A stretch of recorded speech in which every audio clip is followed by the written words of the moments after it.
What if you scribbled an idea on a napkin and it became a limitless scale tech company poised for exit? What if you had a vision of eliminating an inefficiency in your community, industry, or the world, and you had a chance to co-found a company and bring this product or service to the market? What if we could positively impact every social issue with tech? 10x Tech Tank is the #1 daily show for everything tech entrepreneurship. And whether you are technical or not, you will learn, be inspired, and witness transformation in the making. People will share tech ideas on napkins. People will showcase minimum viable tech products. People will explain their cash-flowing tech companies looking for acceleration. And if the person is right, and their idea is right, and the market is right, and the business model is right, then there's a great chance you will witness some serious magic. We are on a mission to build, scale, and sell 10,000 tech companies in 10 years. And we invite you to make history with us. Together, we achieve more.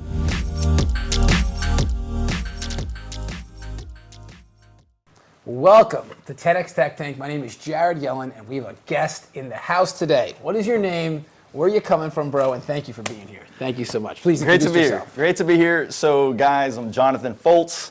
I am, let's just say, an audacious entrepreneur. Had 28 companies, 3 exits thus far, and I'm just excited to see what happens in the tech community. I love to help and support tech companies. We actually had a marketing agency that was helping and supporting a lot of startups and businesses, work with Fortune 500 companies, high-level politicians and intelligence, and did some really cool stuff. But what I had more of a passion for was to help entrepreneurs and help small businesses rise up. The corporate 500 companies are fun to work with, but at the end of the day, that's not something that truly inspired me. So I'm super excited to see some of these companies. So we were on a live tank, right? We did a live event in Miami. What's up, Epic Talks, and it was awesome. A few people in the room. We had 2 entrepreneurs pitching their dreams, and I was just watching how Jonathan does this, because I do this all the time, right? This is a daily show, as you know. Every Monday through Friday, 8 p.m. Eastern Standard Time, 5 p.m. Pacific Time, we are here having entrepreneurs pitching us their vision. So I'm watching this dude. I'm like, he really knows what he's talking about. He's asking great questions, giving fantastic advice. I'm like, you want to come and sit on the tank and let's do it here with entrepreneurs literally. Oh man, I was like, when you told me that, I love it because one of the companies that we have is called Pitch Investors Live, and we've seen so many people take pitches. We won a couple of pitch competitions ourselves, so we know what it takes, and we've seen so many people do it. So when you told me about that, I was like, dude, I was like, all right, you're speaking my language right now. Let's do this. So listen, you're here because you were called to be here tonight. You're here to hear entrepreneurs literally from around the world share their dreams. And these dreams are tech ideas. Some of these ideas are really early stage. We call them napkin ideas. Some of these ideas have actually been invested into. And there might be some minimum viable products you see tonight. And you might even see some cash flowing tech companies that are already generating a few $100,000 a year up to a few $1 million a year. But the consistency is they have a desire to accelerate. They have a desire to create impact. And what I need you to do, and what Jonathan needs you to do, is chime in on the comments below. When you hear an idea that you stand for, you love, you see use case and application, please share. And the same holds true if you're just not seeing it. Just be polite. These are people's dreams. But please share so that you can help influence our decision. Because what we're going to do is decide whether or not we want to move into due diligence with each of these entrepreneurs. So with that, who is the first entrepreneur coming to the tank?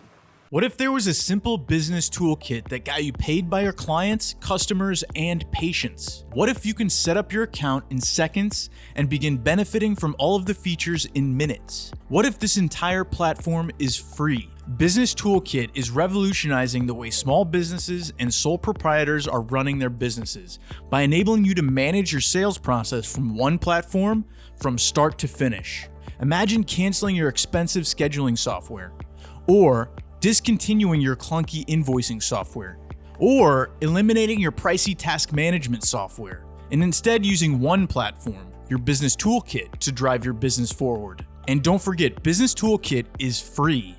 Sign up ASAP and begin saving money while you make way more money than ever before.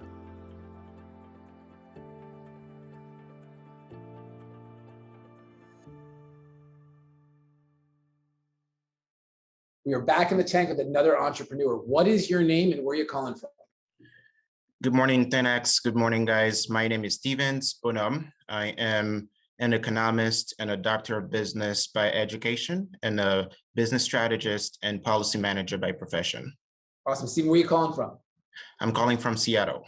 Nice. Well, we appreciate you for being here in the tank. We see your slides are up. You're ready to go, my man. So you got 5 minutes. Please share your big tech idea. Thank you very much. My name is Stevens Bonham again, and I am the CEO of Feed Coyote. What is Feed Coyote?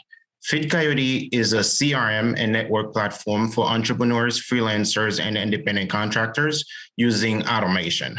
So what we want to do at Feed Coyote is we want to help gig workers, such as entrepreneurs, freelancers, independent contractors, and independent business owners. The pandemic has boosted the growth of the marketplace for CRM, and we've seen a tremendous growth in there where almost 59 million US workers in the US did freelance work over the last 12 months. That's an increase of 2 million people year over year. And we figured if we build a company that can help them using automation manage their gigs from, booking clients to payment processing, that can be beneficial for them. So that's why at Feed Coyote, after we did a market analysis and we realized that most entrepreneurs, freelancers, or business contractors, they face the same problem. They use multiple platforms to manage their gigs in any form. So we want to create a all-in-one shop for them where they can do everything in a few clicks. As you can see here, this is a quick screenshot of our dashboard where we provide analytics of all your gigs from active projects, requests, open invoices, close invoices, and the stages where your products are in that you're dealing with your clients. And the solution that we want to do is, again, make sure that we build an all-in-one centralized platform for gig workers so they don't have to use multiple platforms to manage their gigs. But what makes us different from the competition, because there's a lot of softwares out there that deal with CRM, is our built-in network. We are the only platform on the market at the moment that integrate a network inside of our CRM, which can be used for lead generation or community of support. As you can see here from our a quick screenshot from our product, this is our network where we allow you to connect with other gig workers from different fields, such as tech, business, beauty, field services, event management, and orders. And you connect with them, you can interact with them and use that as your community and also as lead generation. Why am I the right person to do this job? I've interacted directly with small business owners at Microsoft, where I worked as a client relationship manager and a business strategist. And the common problem is usually they have to use multiple platforms, again, to manage their businesses. And using a CRM at Microsoft and automation, I was able to assist them in finding a solution to help them manage their business in a more efficient way. And also, I have a master's in economics and a doctorate in business administration. And our current team right now is awesome, as we have 15 people currently building this product, from a business analyst, program manager, to front-end, back-end developers, DevOps, testing and QAs, engineers, and the whole package. The economic model for our business is we want to provide a 14-day free trial to our customers so they can try the product and see how they like the system. And after that, they will have a choice to choosing between a standard plan for $8.99 per user per month, which includes all the CRM features and some limited features of the network, and a pro plan of $17.99 per month per users, which includes all the CRM features and all the network features. And this market in 2021 generated $46.7 billion. And the revenue forecast for 2028 is $96.5 billion, which is an increase of 10.6% year over year growth. So right now, building a company around data management, automation, and CRM is definitely the right way to go. Our go-to-market is very simple. We want to launch a very valuable MVP version, which simply the most needed CRM features, as well as network modules. And also our customer acquisitions, we've already engaged in creating social media accounts, gathering business owners, followers, as well as wait lists where we're gathering other entrepreneurs interested in the product. We want to establish partnerships with marketplaces, website builders, and gig workers platforms. And also I want to be able to leverage my personal network, as I'm part of multiple entrepreneurial groups And also, I'm a member of Alpha Phi Alpha Fraternity, which is an exclusive group of 1 million members, among other groups that I'm part of as well. And the reason that I want to partner with 10X is because I want to be able to tap into that the vast pool of resources that you guys have, so I can set the company on a path to success with the right guidance. Something that I want to leave you that is memorable to me. I'm somebody that would go the distance to make everything happen. I immigrated to the US about 8 years ago, and in 5 years of schooling in the US, I achieved 4 degrees, from an associate, a bachelor's, a master's, and a doctorate. I achieved that by the age of 28 when I moved to the US at 22, and I became a university professor at 29. I worked at Microsoft for 4 years, got 3 promotions in 3 years. I speak 5 languages, play 4 instruments, live in 5 states in 5 years, which just shows you that I always go after my goals. And this company, I've already started, and I'm very excited to launch the product pretty soon, as we are in development right now. Right now, I just would like to have your guidance and your network so we can expand faster as we launch the product. Thank you. Steven, man, awesome job. I commend you too for executing on this vision. You can stop sharing your screen. How have you funded the company up till this point? And you can stop sharing your screen. The company is being bootstrapped at the moment. Cool. So bootstrapped by you, you're saying, right? Correct. How much money have you invested? 15 is a pretty big team. So far, I adapted an agile approach where I based every project per sprint, and we based the billing per sprint. So the current budget to launch the MVP is around 85 to 90K. All right. Okay. Cool. And are you still working at Microsoft now, or you're all in on this? Is this your only focus at the moment? I have 2 full-time right now. I work at Microsoft full-time in the morning, and I work on this full-time at 9 from 7 p.m. to 3 a.m. As you can see, it's 4 a.m. right now in Seattle, and I'm still up, still working on that so I can present to you guys.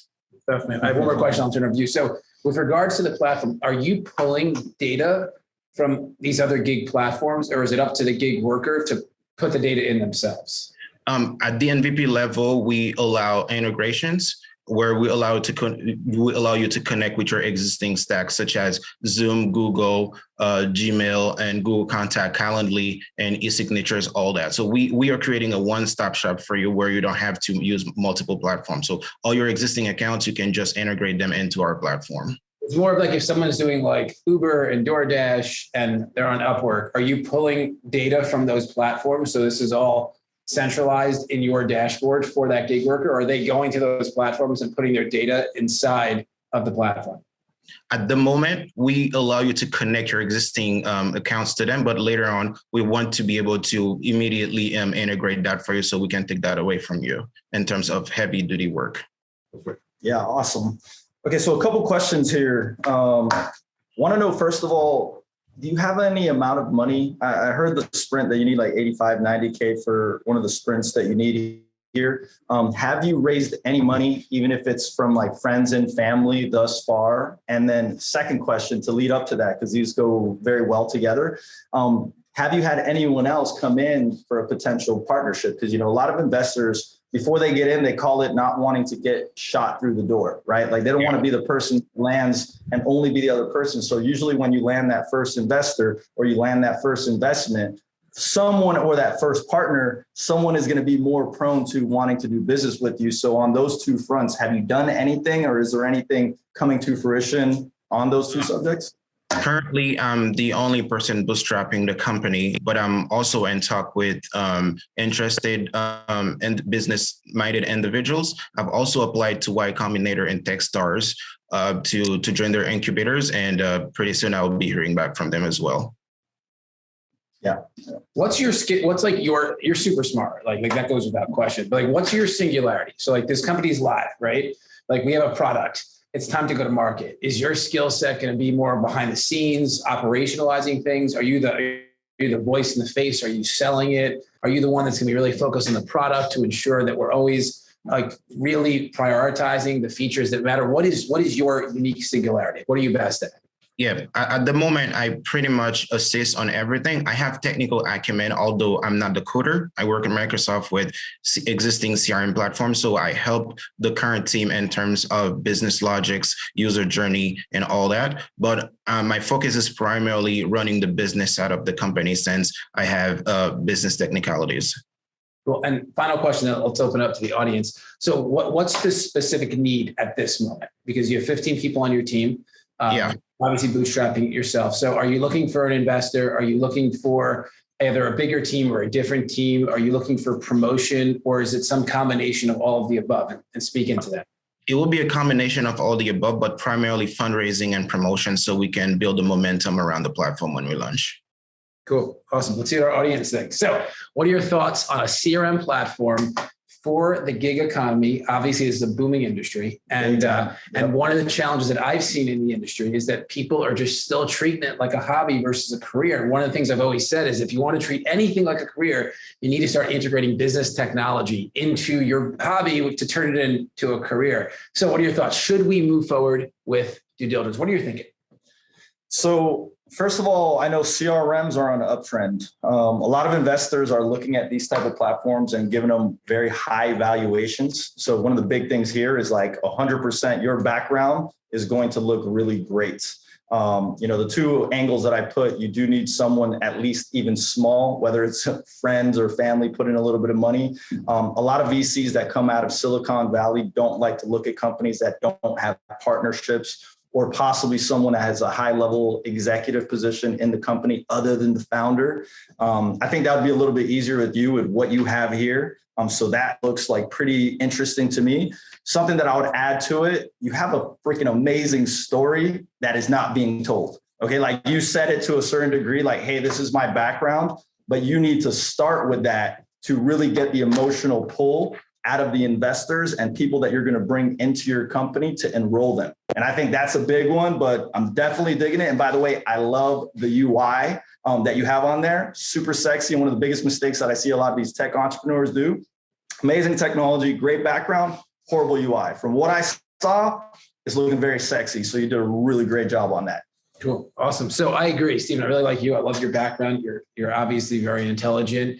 I love the story of what it took for you to get to this point as well. I'm a yes for due diligence. In due diligence, things that I'm going to want you to really focus on is how do we scale this fast? I know you started going into go-to-market briefly in these 5 minutes, but I really want to understand, if we did not exist, how are you scaling this on your own? In addition, I want to understand what's the value of that network feature, because the difference between $8.99 a month, and I think it was $17.99, is everything if you start getting some value. But what's really the value of the network? I don't know what that is. We only had a few minutes, so that's not your fault. But in the actual due diligence, I want to understand that to a greater degree. Congratulations with everything you've done, and we're excited to go into due diligence with you. All right, after commercial break, we'll have another entrepreneur in the tank.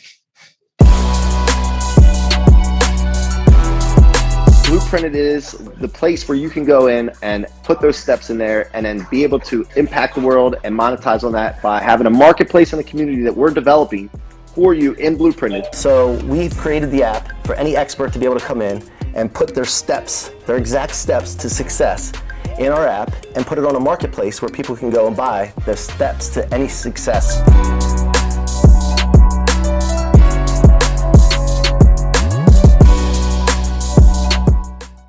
All right, we are back in the tank with another entrepreneur. What is your name and where are you calling from? Hi there, I'm Micka, I'm 19, I'm from South Africa, and you are able to see my screen that I'm sharing with you. Micka, we see you. You already got your slides up. Thank you for being prepared. You have 5 minutes to share your big tech idea, and welcome from South Africa. Okay, so first of all, what is my moonshot goal? That is to change 1 billion lives. And that's my ultimate goal. Now, as a robotics student, I'm faced with a few problems. Now, have you ever heard of Arduino or Raspberry Pi? It's not food. It's not food. It's a microcomputer. Anyway, so with the world global chip shortage, I'm unable to order certain parts to work on my robot. So I have to go into campus. So when COVID hit, I was unable to work on it. And parents that want to get their kids into robotics, they might not know where to go, who to find to to start learning. So what is my solution? My solution is to construct a software that can design and program a robot in 2D and 3D view. Now, I've done some research. I found a few programs that can do something similar, but they're just not getting it right. Now, first of all, they're targeting experts. Second of all, it's only in 2D view. So like, let's say you need to measure a distance of, let's say, a table to your robot. You can't do that in 2D view. You're unable to. There's no learning platform as well. So using my idea and designing 2D and 3D view, let's say you apply too much voltage to an LED, it's gonna just explode in your face. But there'll be a pop-up error in my program which will say, let's say you applied too much voltage, whatever. Therefore, you're able to save money and time on components. And this will also help kids in poorer countries who are unable to afford, these parts for these robots. So even the most simple robot can cost $300 for the most simple robot. And now, not only will it help them as well, but schools and universities can now provide the tools to the students to be able to learn robotics.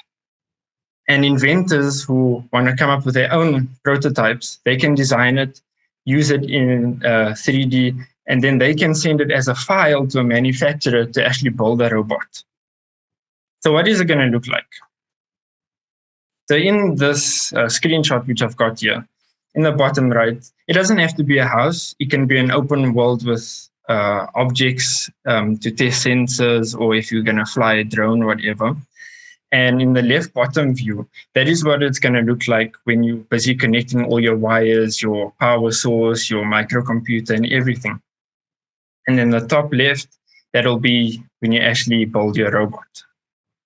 Now, why am I the right person to bring this idea to the world? Well, not only do I want to change the lives of people for the better, but I'm tech-orientated and I love solving problems.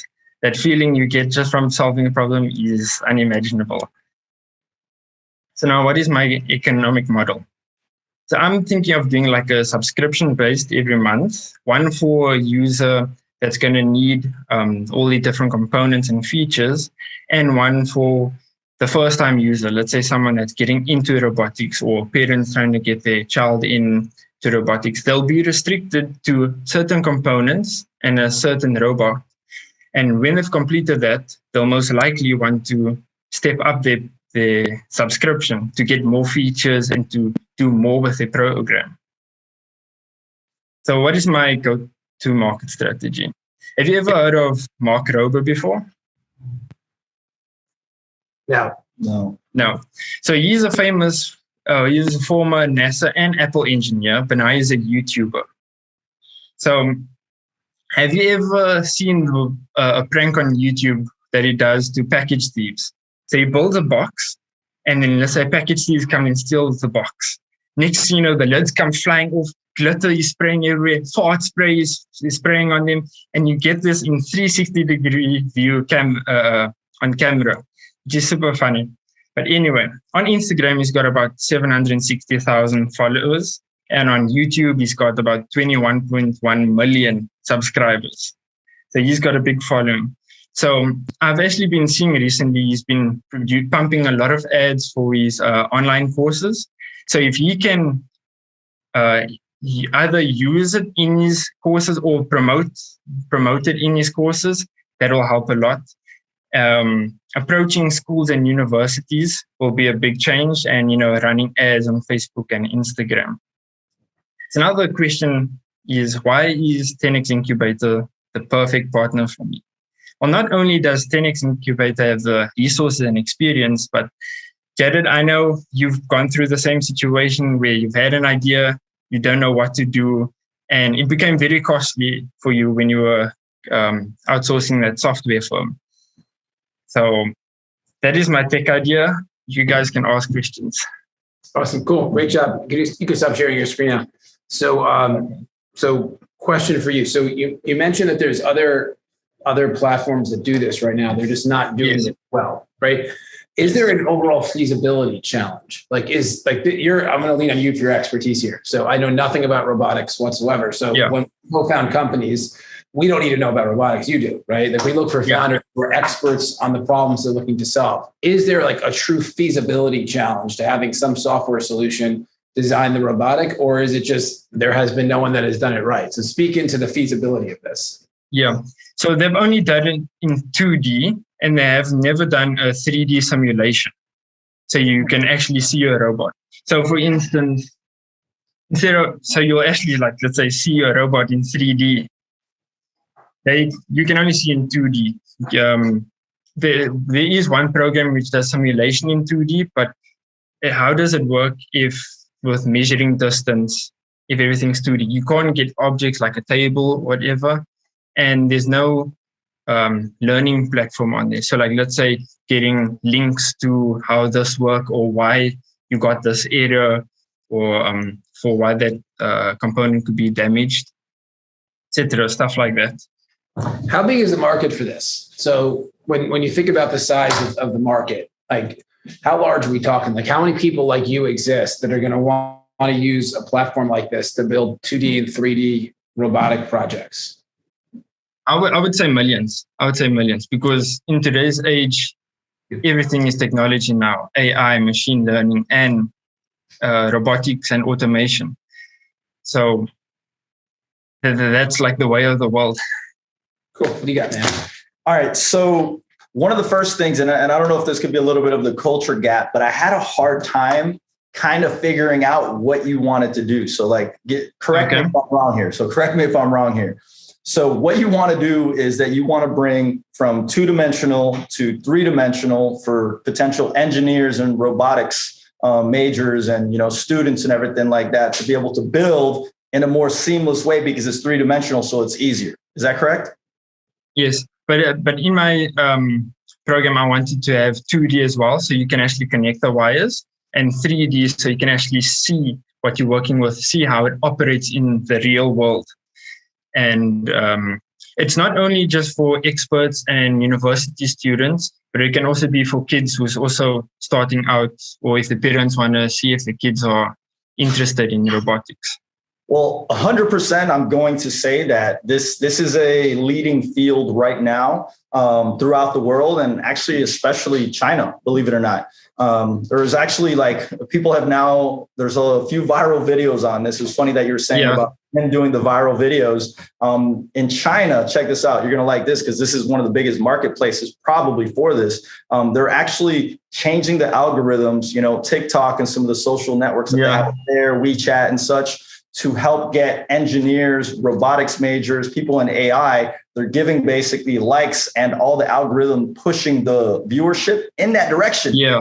Instead of how we're doing here, silly dances and everything. So they're headed in the proper direction and they're creating more of them. So I like the whole doing it in that manner. And if you could get young children to have such a seamless experience, that's something that would be phenomenal. So I like the idea because that's where we're going. We need more. There's something that's going to happen in the next 3-4 years by Ray Kurzweil, one of the leading futurists on the planet. And he calls it actually the GNR revolution, which is you need to, if you don't know this already, you need to know this. And it's genetics, nanotechnology, and robotics. And in the next 3 years, it is going to be so explosive. It's going to change the rest of our world.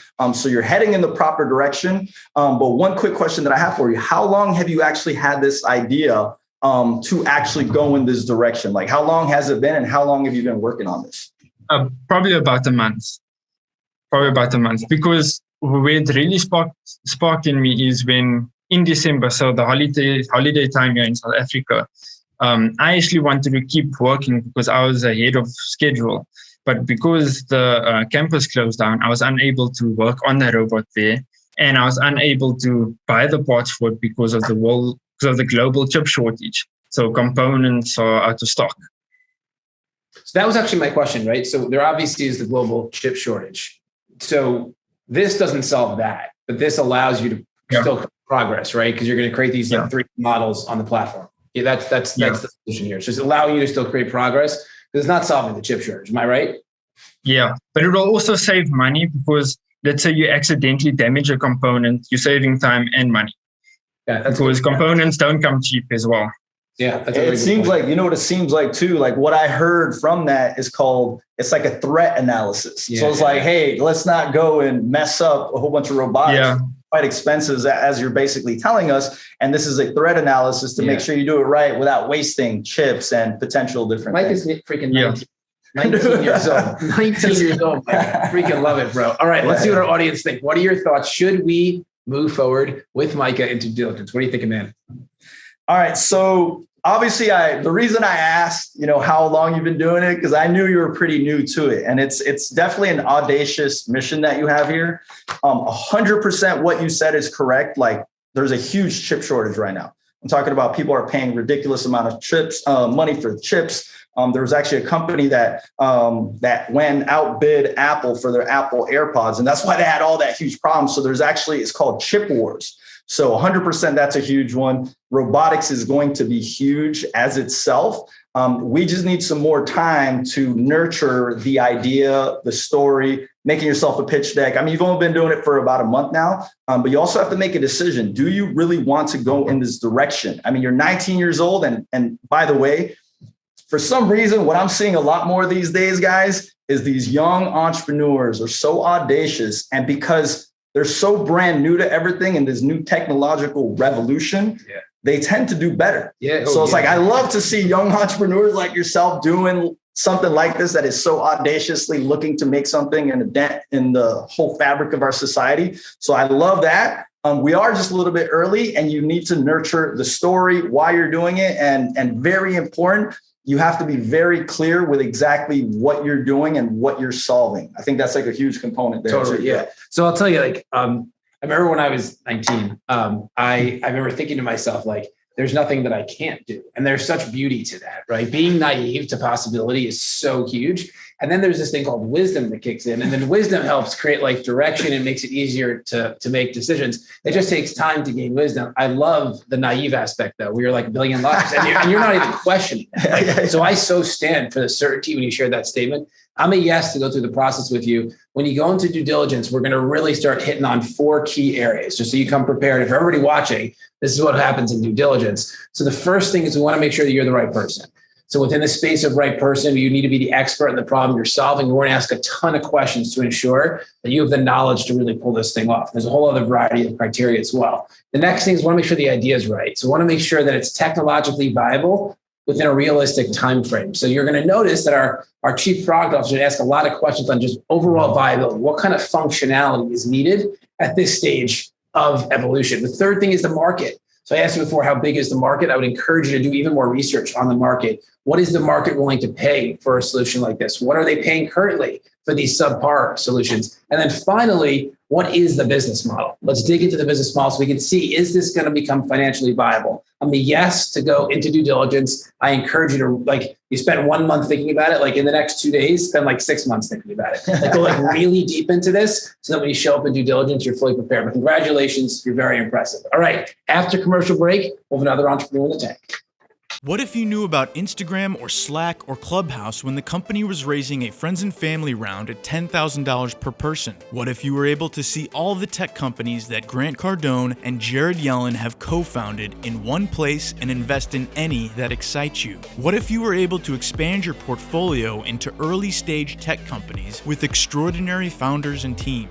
10X Tech Angels is the most unique investment club that you will ever find, because not only will you see some of the most innovative tech companies at the lowest valuations ever, but you will also be educated on how to pick tech winners, meet other members of our community, and experience the excitement associated with taking an early idea to exit. Become one of the founding members of 10X Tech Angels for an exclusive offer with some extraordinary bonuses. To learn more, visit 10xtechangels.com.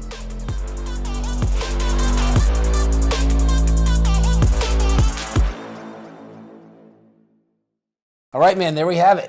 You're in the tank. All right, baby. How does it feel to be in the tank, right? You see entrepreneurs from around the world that are pitching us. We had 2 yeses and a no, so you're a good luck charm. There are days we have no yeses, and I'm like, what are we doing the show for? But no, we're doing the show to give people a shot. But what are your thoughts? How does it feel to be on the receiving end of the dreams? I absolutely love it. You know what I mean? Because like as an entrepreneur that has failed so many times, like I know what it takes to get there. And when I see someone with a dream, like I want to support and help and then give them the right avenues of what they could do. And to have an opportunity to pitch by itself is huge because you get the feedback. You know, sometimes it hurts, as we saw today. Sometimes it hurts, but at the same time, it's very necessary to go through that process and be able to get your dreams out there and get hit. And the thing is, it also makes entrepreneurs understand their own model more. And then if they could get hit 100 times and then still keep going, you know you got a great idea because you're passionate and you're really inspired about what you're doing. And I love seeing these entrepreneurs come out here with huge dreams, looking to make something of it and getting past the fears to actually pitch someone that is going to give them potentially bad feedback or potentially get them to the next level. Yeah, it's so true. And we always say that you're one pitch away from having everything you want in your life and more. One pitch. And more important than your idea is your ability to communicate the idea. As seen today, right? As seen today, we had 3 entrepreneurs pitching us, and 2 got yes, 1 got no, and the one that got no might be the best idea yet. It might be. It could be. It might be, and he didn't know how to just portray the story, right? And that's all it takes. And that was actually a very awesome idea, I would say, audacious idea, and it is necessary. But if you don't have clarity in exactly what you're doing, you're going to turn off a great potential idea to people that could have been investors. And now they're not going to go after it just because you couldn't convey the message. And think about it too, like 'cause we always say it's never too early and never too late to become a tech founder. So Nika is 19 years old, right? As audacious as anyone ever. Like he's going to change 1 billion lives. 1 billion people. I was like, whoa, all right. We have Alejandro, who's obviously not 19, so he brings track record. And it all comes down to the ability to convey what the problem is, what the solution is, and then to cause and create a future for us. The whole premise of a pitch is that you want your audience to feel like you're doing it with or without them and they can't do it without you. That's the key. And if you can create that leverage, you're going to at least get their attention, at the very least. And that's so critical in the pitch. So we appreciate you for being here. We do this show for you as much as we do it for the entrepreneurs pitching, because I know what's going to happen. You're going to see someone that looks and sounds just like you. And it's going to give you the courage to take that little black book out, pick the idea that you love most, and then submit it. And what if tonight was your night? What if tonight was the night that you decided to take out that black book or that napkin, or you started ideating on some inefficiency that exists in your personal life or in your professional life, and you said, I'm going to cause the solution. I'm going to create the solution. Well, if tonight is your night, head over to pitch10x.com. That's Pitch, the number 10x.com, and submit your idea. It takes about 15 minutes. It's completely free to submit the idea. Our team will review your submission, and if we see potential, you're going to be in the tank with us. Just make sure you come prepared with the pitch, capture our attention, cause and create a future so that we can say, yes, let's step into due diligence. With that, we appreciate you. Thank you for being here, bro. I loved it, brother. I love it. It was amazing. It's awesome. We'll see you on the next episode. Bye for now. Which napkin will become the next exit? Which MVP will evolve into a unicorn? Which cash-flowing tech company will reach the next level? Our hope and desire is that it's yours. Your idea, your MVP, your cash-flowing tech company. Now is your time. Head over to 10xincubator.com and submit your idea so that you get on the tank and give us the chance to transform your napkin into an exit. That's 10xincubator.com. That's 10xincubator.com. Let's go.